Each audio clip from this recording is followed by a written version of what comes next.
जून का महीना था। सूरज आसमान में आग उगल रहा था। तापमान 47 डिग्री को छू रहा था और हवा भी ऐसी चल रही थी जैसे किसी ने ब्लोअर चला दिया हो। सड़कों पर सन्नाटा पसरा था, लोग अपने अपने घरों में दुबक गए थे। छोटे से कस्बे राजापुर की गलियों में सन्नाटा था, सिवाय एक आदमी के, रामदीन। रामदीन 52 साल का एक मेहनतकश इंसान था। हर दिन सुबह 9 बजे से लेकर शाम 5 बजे तक सड़कों की सफाई करता। गर्मी हो, सर्दी हो या बारिश, नगरपालिका का काम कभी नहीं रुकता। उस दिन भी, जब पारा आसमान छू रहा था, रामदीन अपनी झाड़ू लिए गली की सफाई कर रहा था। उसका गला सूख रहा था, कपड़े पसीने से तरबतर थे, लेकिन रुकने का कोई विकल्प नहीं था। अबे रामदीन, आज तो आग बरस रही है, तू घर क्यों नहीं चला जाता? बगल की दुकान पर बैठा मोहन चाय वाला बोला। काम करूंगा नहीं तो बच्चे खाएंगे क्या? नगरपालिका के बाबू छुट्टी नहीं देते भाई, रामदीन ने जवाब दिया और पसीना पोंछते हुए आगे बढ़ गया। रामदीन का घर शहर के बाहरी इलाके की एक बस्ती में था, टीन की छत वाली झोपड़ी, जिसके अंदर बैठना जैसे भट्टी में बैठने जैसा था। उसकी पत्नी गुड्डी घर पर थी। 3 बच्चे रवि, पूजा और छोटू स्कूल से लौट चुके थे और अब पंखे के नीचे बैठने की कोशिश कर रहे थे, लेकिन बिजली कब से गई थी, ये किसी को याद नहीं। मम्मी, बहुत गर्मी लग रही है। पंखा कब चलेगा? छोटू ने पूछा। बिजली कब आएगी भगवान ही जाने बेटा। चलो पानी पी लो। गुड्डी ने घड़े से पानी निकाला, लेकिन वो भी गर्म हो चुका था। क्या जमाना आ गया है। पहले तो गर्मी में भी हवा चलती थी, अब तो हवा भी लू बन गई है, गुड्डी बड़बड़ा रही थी। शहर का सरकारी अस्पताल गर्मी की मार से बेहाल लोगों से भर गया था। किसी को चक्कर आ रहे थे, कोई लू लगने से बेहोश हो गया था।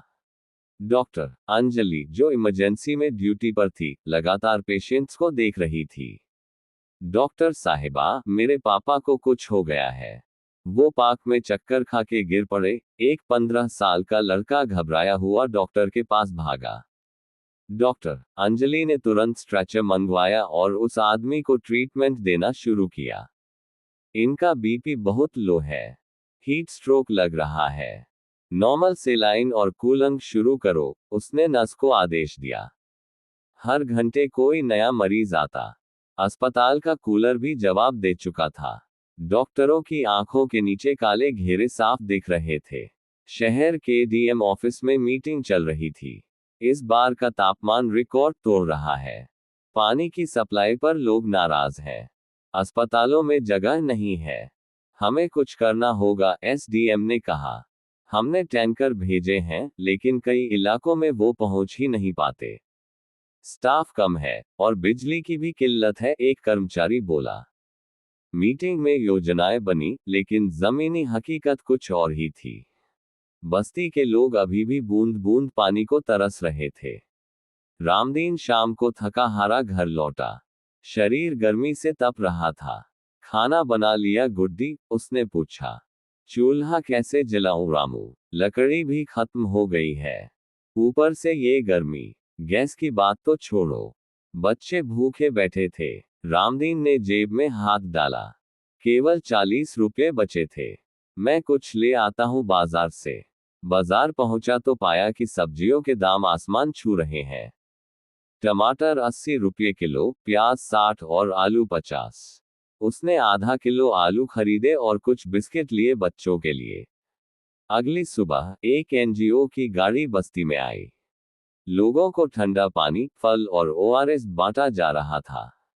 भैया, क्या रोज आओगे? छोटू ने एनजीओ वर्कर से पूछा। जब तक ये गर्मी है, हम हर दिन आएंगे। बच्चों को धूप में मत निकालना। रामदीन ने राहत की सांस ली। शुक्र है, कोई तो आया हमारी सुध लेने। सरकार की गाड़ी तो हमारे यहाँ रास्ता तक नहीं पूछती। बस्ती के सरकारी स्कूल में भी गर्मी का असर साफ दिख रहा था। क्लासरूम में पंखे तो थे, पर बिजली नहीं। बच्चे पसीने से भीगे हुए बैठे थे। टीचर मिस सीमा बच्चों को बार बार पानी पीने को कह रही थी।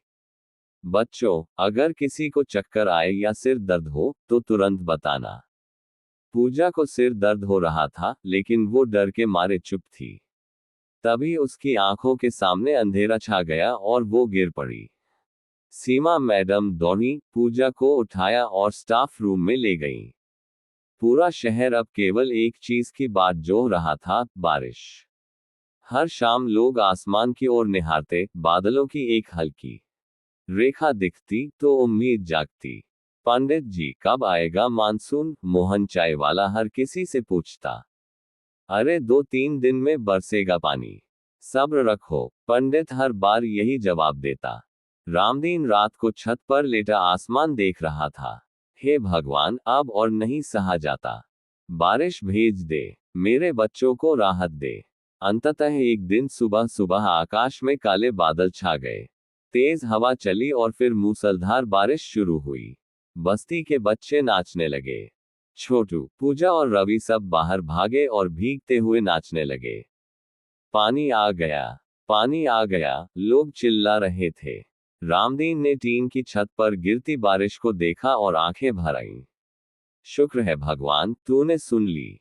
गर्मी हर साल आती है, लेकिन जब इसके साथ गरीबी जुड़ जाए तो ये जीवन को नर्क बना देती है। इस कहानी के माध्यम से हमने देखा कि कैसे एक आम इंसान अपने परिवार की रक्षा के लिए हर हालात से लड़ता है। साथ ही यह भी दिखा कि समाज में अगर मदद करने वाले हाथ बढ़ें तो राहत संभव है। गर्मी का कहर भले ही कितना भी बड़ा क्यों न हो, इंसान की उम्मीद और जज्बा उससे बड़ा होता है।